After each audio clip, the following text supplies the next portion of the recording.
Hello friends, welcome to Telugu audio story. మీరు కనుక ఛానల్ని ఫస్ట్ టైం చూస్తున్నట్లయితే ఛానల్ సబ్స్క్రైబ్ చేయండి, లైక్ చేయండి. అలాగే ఈ స్టోరీపై మీ వాల్యుబుల్ ఒపీనియన్ని కమెంట్ రూపంలో తెలియచేయండి. ఇక కథలోకి వెళ్దామా? చెల్లి నీవెవరో పార్ట్ 109 చూసే ముందు పార్ట్ 108 చూడండి. లింక్ డిస్క్రిప్షన్లో ఇవ్వడం జరిగింది. చైత్ర పారిపోయిందనుకున్నాం, అందుకే వదిలేశాం. తను తిరిగి రావడంతో మా ప్లాన్ మొత్తం పాడైంది. ఇక తప్పక అమృతను కూడా వదిలేశాడు. కొన ఊపిరితో ఉన్న అమృతను హాస్పిటల్లో వదలమని నన్నే పంపాడు సార్. అప్పుడే అనుకున్నాను ఇక నేను దొరికిపోతాను అని. అందుకే వాడికి చెప్పకుండా పారిపోయాను. అయినా వాడు నన్ను వదలలేదు సార్. మళ్ళీ రాణా సార్ మీద చేసిన మర్డర్ ప్లాన్కి నన్నే వాడుకున్నాడు. నాకు చేయక తప్పలేదు అని వాడికి తెలిసిన కథ చెప్పి ముగించాడు. ₹1,00,00,000 ఆఫర్ ఇచ్చాడు సార్. వాడికి బయట పనులు నేను చేస్తాను. వివేక్ సాబ్ డబ్బులు ఇచ్చే ప్రతిసారి నేనే వెళ్ళి తీసుకొస్తాను. కానీ ఎప్పుడూ వాడి ఫేస్ చూడలేదు. అటు వివేక్ సాబ్ని ట్రస్ట్ చేస్తూ ఇటు నన్ను భయపెట్టి వాడుకుంటూ వాడికి కావలసినవన్నీ చేసేవాడు. అటు ఇటుగా 50 ఏళ్ళుంటాయి. వాడిది బొంగురు గొంతు. అసలు జాలి కనికరం అనేది లేని వాడు పెద్ద సైకో. ఆ పిల్ల అమృత అంటే మహాపిచ్చి. తన కోసం ఏదైనా చేస్తాడు, ఎవరినైనా చంపేస్తాడు. అన్ని సంవత్సరాలు గదిలో బంధించిన అమృతతో వాడు చేసిన పనులన్నీ చెప్తే మనిషి అన్నవాడు ఎవరికైనా సరే భయం వేస్తుంది సార్. అమృతతో వాడు ఇష్టం వచ్చినట్టు ఆడుకుంటాడు. కానీ తన మీద చిన్న ఈగ వాలినా సహించలేడు. అసలు రాణా పేరు ఆ పిల్ల నోటిలో నుంచి వస్తే చాలు చెరుకు గడను నలిపేసినట్టు ఆ పిల్ల వంటిని నలిపేసేవాడు. నరకం చూపించేవాడు. వాడు ఓ పెద్ద సైకో సార్. నిజంగా చెప్తున్నాను. డబ్బు కాసపడి నేను మొదలుపెట్టాను. కానీ తర్వాత వాడికి భయపడి తప్పక చేశాను సార్. వాడు పెద్ద సైకో సార్, చాలా పెద్ద సైకో అని రౌడీగాడు పెద్దగా అరిచి చెప్తూ ఉంటే ఉదయ్కి టారెత్తిపోయింది. బొమ్మలా బిగుసుకుపోయి హర్రర్ మూవీ చూస్తున్నట్టు అలా వింటూ ఉండిపోయాడు. సెన్స్ లాస్ అయ్యి స్టాట్యూలో మారిన ఉదయ్ షోల్డర్ మీద చర్చి రౌడీ గారి దగ్గరికి వెళ్ళిన రాణా అప్పటి వరకు వాడి ముఖాన ఉన్న గోను సంచి లాగేశాడు. రౌడీగాడి ఫేస్ చూడడమే వివేక్ షాక్ అయ్యాడు. తల గిర్రున తిరుగుతున్నట్టు గోడకి పడిపోయిన వాడి కళ్ళను వాడే నమ్మలేక మళ్ళీ నులుముకుంటూ రౌడీగాడి ఫేస్ పట్టి చూస్తున్నాడు వివేక్. ఇందుకోసమే ఇప్పటి వరకు రౌడీగాడి ముసుగు తీయలేదు. వివేక్ని చూసి వాడు ఏ చిన్న నిజాన్ని దాచినా అది మళ్ళీ మరొక తప్పుకి అవకాశాన్ని ఇస్తుందని. రౌడీగాడిని చూసిన వివేక్ గుండె ఎంత వేగంగా కొట్టుకుందో అతని చెవులకు స్పష్టంగా వినిపిస్తుంది. నిజంగా ఒంటికి కొట్టిన దెబ్బల కన్నా మోసంతో కొట్టిన దెబ్బ ఎలా ఉంటుందో మొదటిసారి రుచి చూసిన వివేక్కి ఊపిరందటం లేదు. వాడే మెయిన్ విలన్ అనుకుంటున్న వివేక్ కళ్ళ ముందు కనిపిస్తున్న నిజం తీసుకోలేకపోతున్నాడు. నువ్వు కాదా? అతి కష్టంగా ఓపిక తెచ్చుకొని వివేక్ అడిగిన ప్రశ్నకి కాదు అని తల అడ్డంగా కదుపుతున్న రౌడీగాడి తల గోడకు తగలటమే నేల మీద కుప్పగూలిపోయాడు. పడిపోయిన వాడి మీద నుంచి కళ్ళు పైకెత్తిన వివేక్కి బగబగ మండుతున్న ఎర్రటి కళ్ళతో కనిపించాడు రాణా. అడ్డుపడాలని ఏమాత్రం అనుకోలేదు ఉదయ్. అక్కడి నుంచి దూరంగా వచ్చి హ్యాండ్స్ ఫోల్డ్ చేసుకుని తనకి ఏమీ పట్టనట్టు నిలబడ్డ ఉదయ్లో ఇప్పుడు కొంచెం కూడా కనికరం అనేదే కనిపించటం లేదు. భస్మం చేసేలా ఉన్న కళ్ళలోని కోపానికి దడుచుకుంటూ నేను మోసపోయాను. నీకు నేహకు పెళ్లి చేస్తే ఫ్యూచర్ బాగుంటుంది అని అమ్మ ఆశపడిన దానికి అమృతను నీ లైఫ్ నుంచి దూరం చేయాలనుకున్నా. మావయ్య ఆలోచన కూడా అదే కావడంతో వెనక ముందు ఆలోచించకుండా ఇటువంటి స్టెప్ తీసుకున్నా. కానీ ఎవరిని చంపాలని, చైత్ర లైఫ్ స్పాయిల్ చేయాలని కానీ నేను ఎప్పుడూ అనుకోలేదు. నాకు తెలియకుండానే వాడి దగ్గర ఇరుక్కుపోయాను. బయటకు రావడానికి చాలా ప్రయత్నించాను. బట్ నా వల్ల కాలేదు. ఇప్పుడు మన ఫ్యామిలీ మొత్తం వాడి కంట్రోల్లో ఉంది. నేహను అమృతలా టార్చర్ చేస్తాను అని వాడు నాకే వార్నింగ్ ఇస్తున్నాడు అని చెప్తూనే ఉన్నాడు. షార్ప్గా రాణా ఇచ్చిన ఒకే ఒక్క దెబ్బకి పిండి ముద్దలా నేల కతుక్కుపోయాడు వివేక్. జల్సా రాయిళ్ల బతకాలి అని అత్యాశకు పోయి కుటుంబంలో ఉన్న చిన్న లూప్ హోల్స్ తీసుకెళ్లి ఎవడి కాలి కిందో పెట్టి కుటుంబం మొత్తాన్ని వాడి సరెండర్లోకి వెళ్లేలా చేసిన వివేక్ నోటి నుంచి ఇంకొక్క మాట కూడా వినడానికి ఇష్టపడడం లేదు రాణా. ఇప్పుడు చెల్లి గురించి వాడిలో కనిపిస్తున్న అదే భయం ఒకప్పుడు ఇద్దరు ఆడపిల్లల జీవితం నాశనం చేసే ముందు కలిగుంటే ఈ రోజు పరిస్థితి ఇంత దారుణంగా ఉండేది కాదు. అందులో తనని కూడా భాగం చేసిన వివేక్ను చంపేయాలన్నంత ఆవేశం అతనిలో రగులుతూ ఉన్న మేనత్త కన్నపేగు అని ఒకే ఒక్క ఆలోచన అతన్ని ఆ పని చేయనివ్వడం లేదు. అలా అని వాడి మీద ఇంత కూడా జాలిపడే ఆలోచన లేదు. పూర్తిగా చెప్పేస్తే ఇక వాడితో మనకి పని అయిపోతుంది కదరా, అత్తారింటికి పంపవా అని అడుగుతున్న ఉదయ్తో ఆ ఇన్స్పెక్టర్తో పాటు వీళ్ళిద్దరిని కూడా ఒకే రూమ్లో పడే, దానికన్నా ముందు ఆ రూమ్లో సీసీ కెమెరా తగలట్టమని మన సెక్యూరిటీకి చెప్పు అంటూనే బయటకు నడిచాడు Rana. What a brilliant idea అనుకోకుండా ఉండలేకపోయాడు ఉదయ్. తోడు దొంగలు ముగ్గురు ఒకే చోటగా చేరితే వాళ్ళు చెప్పకుండా దాచిన నిజాలు కూడా బయటికి వచ్చేస్తాయి. వావ్, డిపార్ట్మెంట్లో ఉంటే షేక్ చేసేవాడివి అని ఫ్రెండ్ ఆలోచనకి మురిసిపోతూనే సెక్యూరిటీకి ఫోన్ చేసి చేయవలసిన వర్క్ చెప్పి రాణాతో పాటు స్టార్ట్ అయ్యాడు ఉదయ్ కూడా. ఎస్పీ గారికి ఇన్ఫర్మేషన్ పాస్ చేసి కాల్ కట్ చేసిన రాణాతో మనం ఇంత ఫాస్ట్గా రిటర్న్ అవుతామని అస్సలు ఎక్స్పెక్ట్ చేయలేదురా అన్నాడు ఉదయ్. తెల్లవార్లు వాళ్ళకి దరువు వేయకుండా తిరిగి వెళ్ళిపోతున్నామన్న డిసప్పాయింట్మెంట్ కూడా ఉంది ఉదయ్లో. నా కంగారు నా కళ్ళు ఎర్రగా ఉంటే ఒప్పుకొనంది, త్వరగా వెళ్ళి స్లీప్ వేయాలి అని చైత్రను తలుచుకోగానే చేరిన చిన్న నవ్వుతో రాణ కళ్ళు మెరుపు సంతరించుకున్నాయి. అప్పటి వరకు ఉన్న ఇరిటేషన్ మొత్తం పోయి ప్రశాంతంగా మారిన రాణ ఫేస్ చూస్తూనే ఫ్యామిలీ లైఫ్ స్టార్ట్ చేశాక చాలా చేంజ్ అయ్యావు, కీప్ ఇట్ అప్ అంటూ తన అలసటకి ఆవలిస్తూ సీట్కి వాడి కళ్ళు మూసుకున్నాడు ఉదయ్. మరి నువ్వెప్పుడు చేంజ్ అవుతావు అన్నాడు కళ్ళు మూసుకున్న ఉదయ్ తొడ మీద చరిచి. గట్టిగా వేసిన దానికి తొడ పట్టుకొని ఆ అని అరుస్తూ అదిరిపడ్డ ఉదయ్, శాడిస్ట్, నా వల్ల కాదురా, నీతోనూ నా వల్ల కాదు, దానితోనూ నా వల్ల కాదు, బట్ నువ్వు దాని జోన్కి వెళ్ళావంటే మాత్రం ఊరుకోను, దానికి అర్థమైనప్పుడు అర్థమవుతుంది, అది ఓకే చెప్పినప్పుడే స్టెప్ తీసుకుంటా, ఎంతకాలమైనా వెయిట్ చేసే ఓపిక నాకుంది, మమ్మల్ని డిస్టర్బ్ చేయకు అనేసి పక్కనే ఉంటే చావ కొడతాడని బ్యాక్ సీట్లోకి వెళ్ళిపోతూ అండ్ రైట్ నౌ నా జోలికి వచ్చినా ఊరుకోను అని వార్నింగ్లా చెప్పి అక్కడే సెటిల్ అయ్యాడు ఉదయ్. మామూలుగా ఉంటే వంగదీసి ఒళ్ళు పేలేలా వాయించేవాడు, బట్ ఇప్పుడు ఏ మూడ్లో ఉన్నాడో డెవిల్ బాబు. ఉదయ్ స్టేట్మెంట్కి అతని పెదవుల మీద కన్నింగ్ స్మైల్ చేరింది.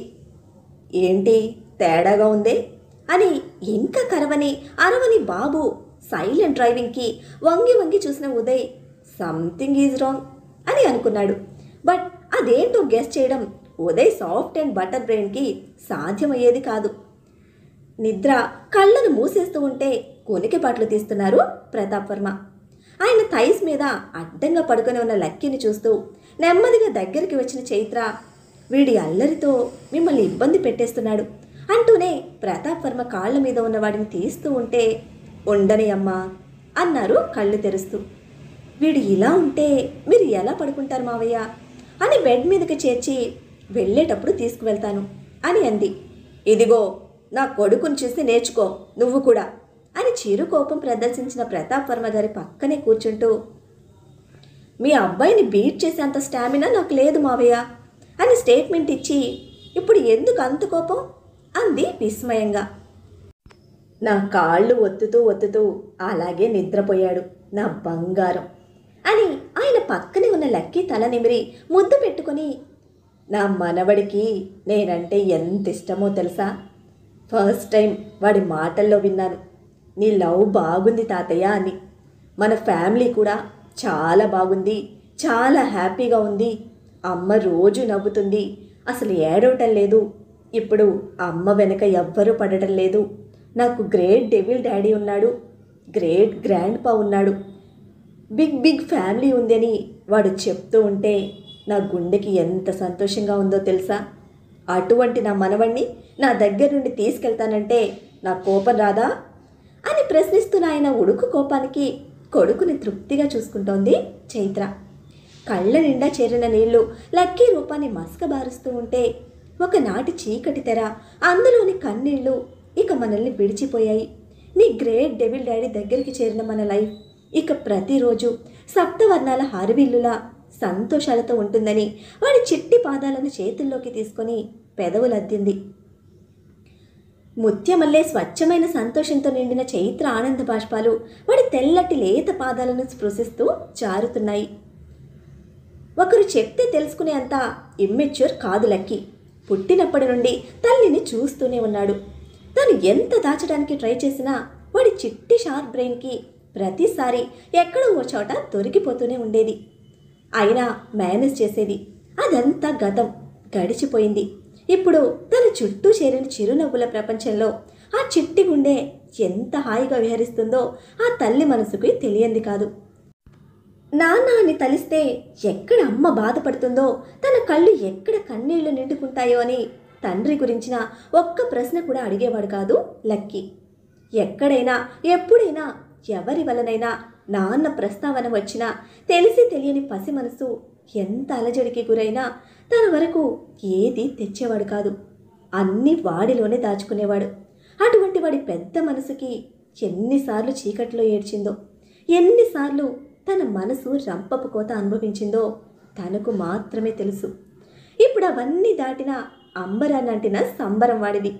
ఎట్టి పరిస్థితుల్లోనూ ఆ సంతోషం వాడి నుండి దూరం చేయకూడదు అని బలంగా నిర్ణయించుకుంది చైత్ర. అపురూపంగా కొడుకుని తడుముతున్న చైత్ర షోల్డర్ తట్టి, ఏం ఆలోచిస్తున్నావమ్మా అని మార్ధవంగా ప్రశ్నించారు ప్రతాప్ వర్మ. ఏం లేదు మావయ్య అని కళ్ళొత్తుకుంటూ ముగిసిపోయిన చీకటి గతంలో నా కొడుకు ఎంత గొప్పగా ఉండేవాడో తలుచుకుంటున్నాను అంటున్న ఆ తల్లి మనసులోని అగాధాలను, ఒడిదుడుకులను అంచనా వేస్తున్న ప్రతాప్ వర్మ మనసు కన్నీళ్లతో బరువెక్కింది. చైత్రను దగ్గరికి రమ్మని పిలిచి జరిగి కూర్చుని తన చేతులు పట్టుకుని, క్షమించగలవా అని కన్నీటి గొంతుతో కష్టంగా అడిగారు ప్రతాప్ వర్మ. ఎందుకు మావయ్య ఇలా అడిగి నన్ను బాధ పెడుతున్నారు? అసలు నా దుఃఖంలో మీ ప్రమేయం ఏముంది అంటూ ప్రతాప్ వర్మ చేతులు గట్టిగా ప్రెస్ చేసి పట్టుకొని, ఒక చెడు వెనుక ఒక మంచి ఉంటుందని, ఒక చీకటి వెనుక ఒక ఉదయం ఉంటుందని నాన్న ఎప్పుడు చెప్పేవాళ్ళు. అలాగే నా జీవితం కూడా. కాకపోతే అంత అమానుషంగా వాళ్ళు నాకు దూరం అవుతారని అస్సలు ఊహించలేదు. అన్నిటికన్నా ముఖ్యంగా అమ్మ నాన్న నా మీద నమ్మకం ఉంచకపోవడమే అన్నిటికన్నా నన్ను ఎక్కువ బాధ పెడుతుంది అని కన్నీళ్ల పర్యంతమవుతున్న చైత్రను దగ్గరికి తీసుకుంటూనే ఆయన భుజం ఆసరా చేసుకుంది చైత్ర. నిన్ను కన్న వాళ్ళకి నీ మీద అపారమైన నమ్మకం ఉంది. కిరాతకంగా వాళ్ళని హత్య చేశారు అని ఆ క్షణం చెప్పాలని నోటిదాకా వచ్చిన మాట కూడా అది కరెక్ట్ టైం కాదు అని గొంతులో నొక్కేసి చైత్రకు ఓదార్పునిచ్చారు. కాసేపటికి గుండెలోని బరువు దిగిపోయినా తన బాధ్యత గుర్చొచ్చి నార్మల్ అయిన చైత్ర కళ్ళు తుడుచుకుంటూ రిక్వెస్ట్గా అడిగింది, నేనొకటి చేయాలనుకుంటున్నాను మావయ్య, దాని గురించి మీ పర్మిషన్ కోసం వచ్చాను అని. ఈ ఇంట్లో నువ్వు కాలు పెట్టినప్పుడే నీకు సర్వ హక్కులు వచ్చేశాయి. ఎవ్వరి పర్మిషన్ అవసరం లేదు. నువ్వు ఏం చేయాలనుకుంటున్నావో అది చేసేసే. నీ మీద నాకు అంతటి నమ్మకం ఉంది అని ఆయన కూడా కళ్ళు ఒత్తుకుంటూ గాంభీర్యంగా చెప్పారు. ఇలా చెప్పి అన్నీ నా మెత్తి మీద వేయొద్దు. మీరు పక్కనుంటే నాకు ధైర్యంగా ఉంటుంది. నా డెసిషన్ విన్నాక మీ పర్మిషన్ ఇస్తే స్టెప్ తీసుకుంటాను అని తన నిర్ణయం చెప్పింది చైత్ర. అస్సలు ఎక్స్పెక్ట్ చేయలేని విధంగా చైత్ర చెప్పింది విన్న ప్రతాప్ వర్మ గారి కళ్ళు విస్మయంతో పెద్దగా విచ్చుకుంటే, మాకెవ్వరికి ఇన్ని రోజుల నుంచి రాని థాట్ నీకు వచ్చింది. అందుకే అంటారు ఆడపిల్ల ఉన్న ఇల్లు అష్టైశ్వర్యాలతో కలకలలాడుతుందని. ఎన్ని కోట్లుంటే ఏం లాభం ఇంట్లో సంతోషం లేనప్పుడు అంటూ చైత్ర తల నిమిరి, ఇందుకే అన్నాను సర్వ హక్కులు నీవే అని. నువ్వు ఏం చేసినా మన ఇంటి సంతోషం కోసమే ఆలోచిస్తావు. నా ఫుల్ సపోర్ట్ నీకే. ఆ తర్వాత ఏం జరిగినా నేను చూసుకుంటాను అని అభయం ఇచ్చి గో ఎహెడ్ అన్నారు చైత్ర మీద ఉంచిన అపారమైన నమ్మకంతో.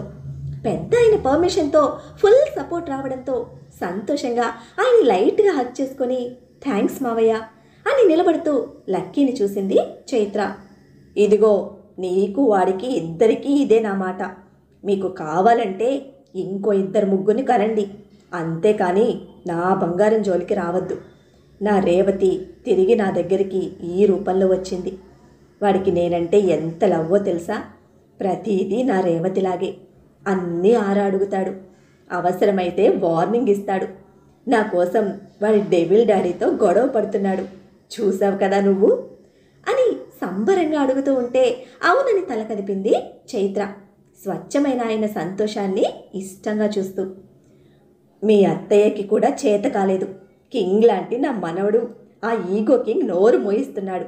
వీడి లెక్కే వేరు అని ప్రౌడ్గా మీసం తిప్పుతూ లక్కీని ప్రేమగా తడుముతున్న ప్రతాప్ వర్మ నా బంగారం అని డీప్ స్లీప్లో ఉన్న లక్కీ చెర్రీ చీక్స్ మీద సున్నితంగా ముద్దు పెడుతూ ఉంటే ఆ పిక్చర్ని అలా భద్రంగా గుండెల్లో పిన్ చేసుకొని మురిసిపోయింది చైత్ర.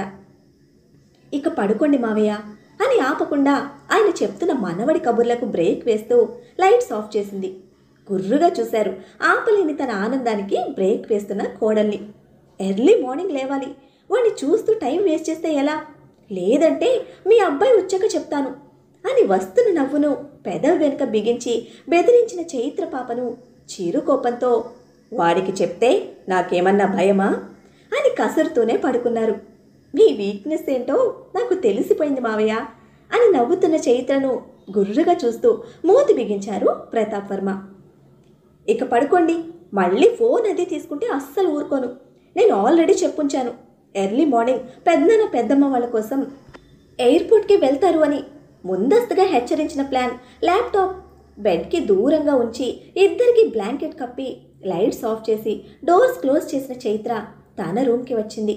లైట్స్ ఆఫ్ చేసి డ్రెస్ చేంజ్ చేసుకుని బెడ్ ఎక్కింది. కానీ సింగిల్ బెడ్ మీద ఎంతకీ నిద్ర పట్టక డెవిల్ బాబుని తలుచుకుంటూ పిల్లోని పట్టుకొని కూర్చుంది. రేవతి మ్యాన్షన్కి వచ్చేసరికి ఆల్మోస్ట్ 11 దాటింది. అరేంజ్మెంట్స్ ఒకసారి చెక్ చేసి వస్తాను అంటూ ఉదయ్ అక్కడే ఉండిపోతే సరాసరి రూమ్కి వచ్చాడు రాణా. బెడ్ మీద పిల్లోని హత్తుకొని ముడుచుకొని పడుకుంది చైత్ర. వెనక నుంచి చూసిన రాణాకు నిద్రపోతుంది అనిపించి తన చేతులు చుట్టుకున్న పిల్లోని చూస్తూ చాలా మిస్ అవుతున్నావా బేబీ నన్ను అంటూ టీషర్ట్ తీసి విసిరేసి బెడ్ ఎక్కాడు. వెనక నుంచి చుట్టేస్తున్న రాణా చేతుల్లోకి ముడుచుకుంటూ డ్రెస్ చేంజ్ చేసుకోవచ్చు కదా అని అడిగిన చైత్ర గొంతులోనే తెలుస్తుంది మిస్ అయిన ఫీలింగ్. నిద్రపోలేదా అని మార్ధవంగా అడుగుతూ చైత్ర మెడవంపుల్లో ముఖం దూర్చాడు. రాలేదు అతని చేతిని తన పొట్ట చుట్టూ బిగించుకుంటూ చెప్పింది. నేను రాలేదనా అంటూ తడి పెదవులతో మెడ మీద స్మూత్గా స్పృశిస్తూ అడిగాడు. అని అతని స్పర్శకి పరవశంతో పలికింది. ఇప్పుడొస్తుందా? చైత్ర పారవస్యానికి వివసుడవుతూ మునిపంటితో స్కిన్ పట్టి లాగాడు. అంటూ రాణ జుట్టు కుదుళ్లను వేళ్లతో బంధించి తనను హత్తుకుంటూ అంది. ఏ ఆన్సర్ తెలిసిన చైత్ర నోటి నుంచి వినాలన్న ఆశ. నువ్వు వచ్చావుగా అని చైత్ర నుంచి వినిపించిన సమాధానంలో ప్రేమతో పాటు అల్లరి కూడా దోబూచలాడుతుంది. ఆ చిన్న మాటతోనే ఏదో గర్వం తొణికిసలాడింది రాణ ముఖంలో. గాఢంగా చైత్రను హత్తుకుని చెవి తమ్మె కొరుకుతూ డీప్ బ్రీత్ తీసుకున్నాడు తనకిష్టమైన ఆమె శరీర పరిమళాన్ని. నొప్పి అంటూ రాణ సైడ్కి తిరిగి వెళ్ళి పనైందా అని అడిగింది. అని చెప్పిన చైత్ర ఫోర్ హెడ్ మీద గాఢంగా కిస్ చేసి 2 కాళ్ళని లాక్ చేస్తే పూర్తిగా తనలోకి తీసుకున్నాడు. అంతకు మించి అడగడానికి చైత్రకి మనసు రాలేదు. ఏమైనా తింటావా అంటూ రాణ మెడ చుట్టేస్తున్న చైత్రను బలంగా తనలోకి చొప్పించుకుంటూ నిన్ను తినాలనుంది అన్నాడు ఇంటెన్స్ వాయిస్తో. డీప్గా తీసుకుంటున్న తన బ్రీత్కి రాణ ఫీలింగ్స్ తెలుస్తూ ఉంటే ఈ స్కెలిటన్ బాడీ నీకు సరిపోదుగా అంది పుడుక్కుంటూ. అందుకే వెయిట్ చేస్తున్నానే, బట్ పిచ్చెక్కిచ్చేస్తున్నావు. ఇంత ప్రేమగా ఇలా నా కోసం ఎదురు చూడటం it's really very proud to me అంటూ చైత్ర పెదవులు తన లిప్స్తో లాక్ చేశాడు. మరి ఒకే రూమ్లో ఉన్న ఈ దుష్ట చతుష్టయ నుంచి రాణా ఇంకా ఏం నిజాలు రాబడతాడు? ఎంతకీ బయటపడని ఆ నీలి నీర ఎవడు అనేది వీళ్ళ నుంచి క్లూ ఏమైనా దొరుకుతుందా? ఉదయ్ నేహ విషయంలో చైత్ర ఇంప్లిమెంట్ చేయబోయే ఆ ప్లాన్ ఏమిటి? పార్టీలో నిశాంత్ ఆశపడుతున్నట్టే రాణా అమృత గురించి ఏదైనా డెసిషన్ తీసుకుంటాడా? ఏం జరుగుతుందో తెలుసుకోవాలంటే నెక్స్ట్ ఎపిసోడ్ని ఫాలో చేయండి. అలానే ఈ ఎపిసోడ్ని లైక్ చేయటం మాత్రం మర్చిపోకండి. Bye friends.